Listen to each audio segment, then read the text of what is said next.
Estamos de volta com o professor Flávio Carsaladi. Flávio, nós vamos falar da ocupação social, mas acho que antes, pelo menos, a Estação Central acho que merecia uma atenção central também, vamos dizer assim. Este é o prédio. Qual que é o estilo dele? Ele é uma mistura? Ele é um eclético. O eclético significa exatamente uma mistura, né, de estilos. Mas a grande inspiração dele, a maior inspiração, é a inspiração neoclássica.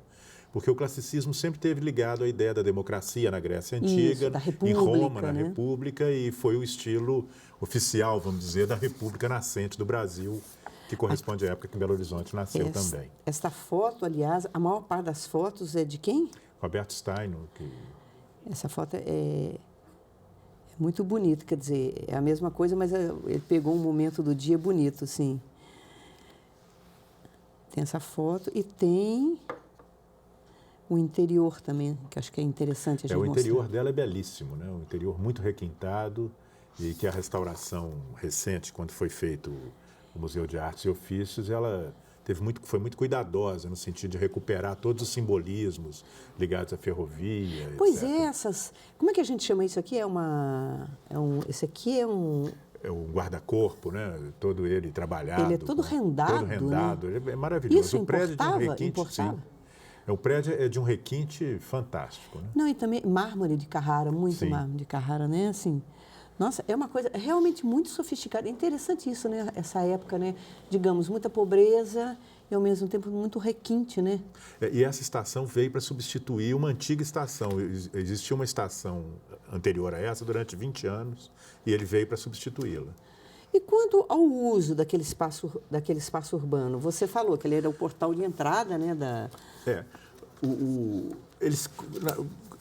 Na medida em que ele é um grande largo urbano, ele favorece muito a ocupação, vamos dizer, de grandes eventos e grandes comícios ou grandes manifestações populares, né?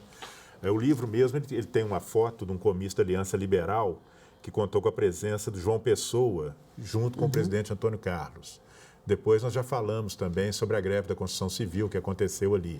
Vários comícios, nos tempos mais atuais, as pessoas lembram de vários comícios. O Lula teve lá várias vezes, mas aí como presidente ou como candidato. Né? Agora é interessante que é isso, quer dizer, pelo menos nos últimos tempos as manifestações têm um trajeto, cada uma com seu trajeto.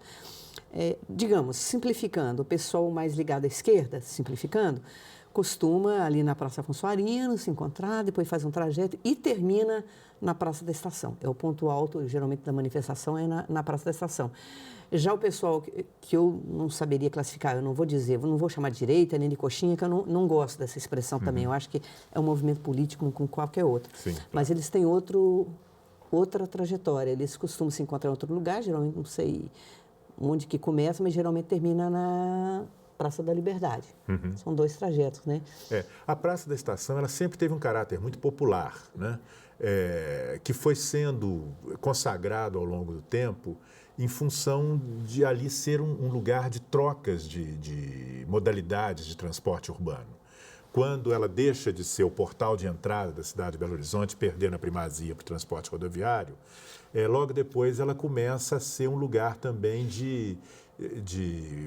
nos anos 80, né, o metrô de superfície de Belo Horizonte, e ali convergem várias linhas de ônibus.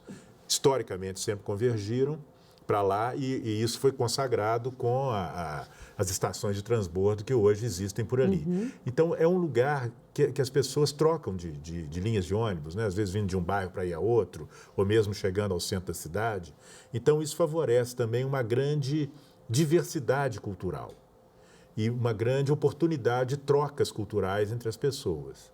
Então, a gente associar essa tendência das trocas culturais, porque eu sempre gosto de dizer que cultura não é só aquilo de show, não é só essas grandes manifestações, mas a cultura é isso que nós estamos fazendo aqui. Essa coisa viva, Essa né? coisa viva das trocas de informação, das trocas de expressão, etc.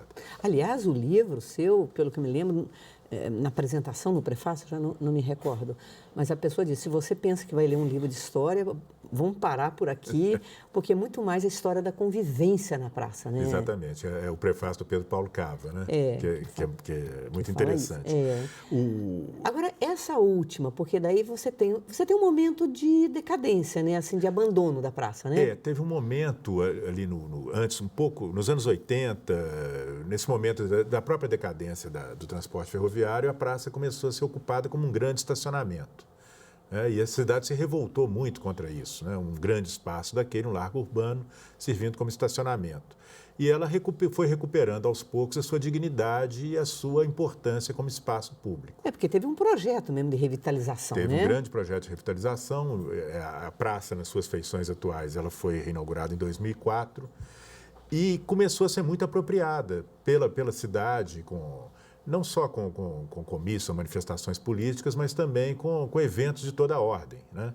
A gente tinha muita manifestação, por exemplo, de grupos religiosos, de shows, enfim, elas começou a se configurar como um grande palco, né, para diversas manifestações. E as últimas ondas, pelo que eu sei, foram os jovens mesmo, né, que se apropriaram. Foi um movimento que ficou muito emblemático na Praça da Estação, foi um movimento chamado Praia da Estação, né, que ele aconteceu em função exatamente de uma tentativa da Prefeitura de Belo Horizonte de tentar disciplinar um pouco o uso daquela área. E ele proibiu comícios e shows, etc., que teriam que ser feitos dentro de uma outra ordenação. Então, os jovens se reuniram ali com um movimento até muito bem-humorado e politicamente muito sério, né, de mostrar que as praças são espaços públicos, por excelência, né? Como diz o Caetano Veloso, a Praça Castro Alves é do povo, né? Como o céu é do avião. E ali... Então, eles mostraram que era importante reforçar essa ideia da Praça da Estação como um espaço de todos. E é interessante, porque realmente eles agem como se estivesse numa praia mesmo, né? As pessoas tomam sol.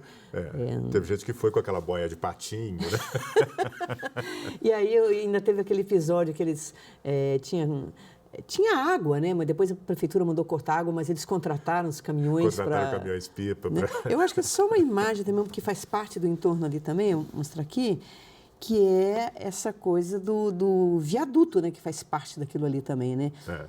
E que é o grande duelo dos MCs, né? Eu fui lá com os franceses, eles ficaram abismados. Mas é muito forte, a energia é muito forte, né? É muito bonito, é muito interessante, assim. Eu, para ser franca, no dia que eu fui até com um pouco de medo, para ser franca, assim. E depois eu percebi... Não, eu não posso dizer isso. Eu não sei se é totalmente seguro frequentar aquele lugar, dependendo do horário. Eu não posso garantir isso.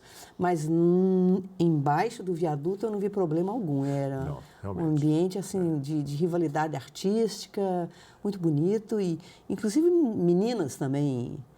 A Praça da Estação hoje, a região da Praça da Estação, ela vem se configurando como uma área cultural muito rica do ponto de vista de experimentação e do ponto de vista de acesso mais amplo das pessoas à cultura que se faz ali, né?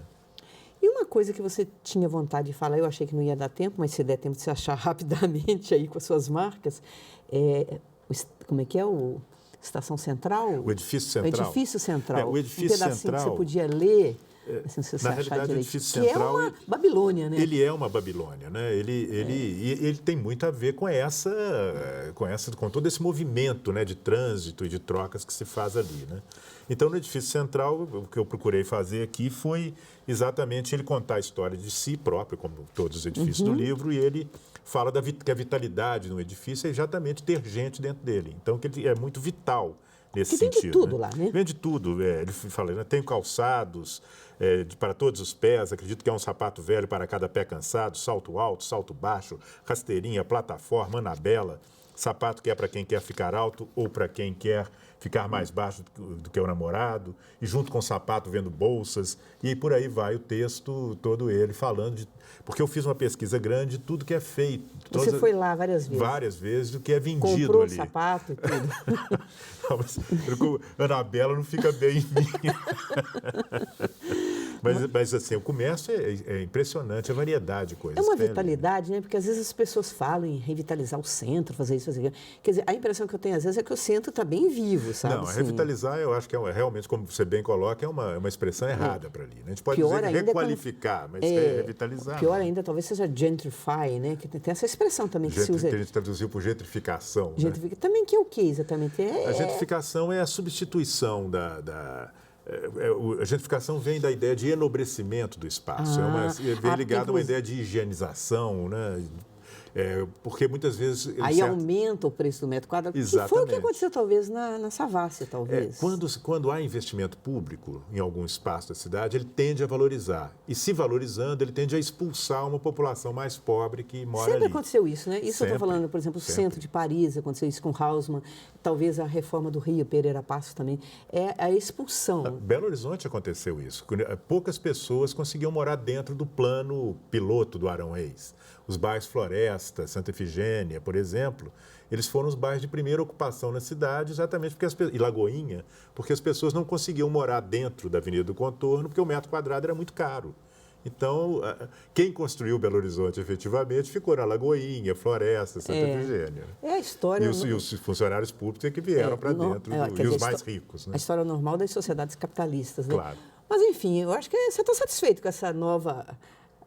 ocupação, vamos dizer, né? Muito satisfeito. Eu acho que ali Belo Horizonte se mostra como ela é. Né? Belo Horizonte, na Praça da Estação, Belo Horizonte acolhe todos os moradores de todos os cantos da cidade. E acolhe a diferença, né? Isso que é bonito, né? Isso é muito bonito. Por isso é que é muito prazeroso. Isso. Eu queria te agradecer muito, depois de algum tempo que a gente não se via, foi muito bom, não é?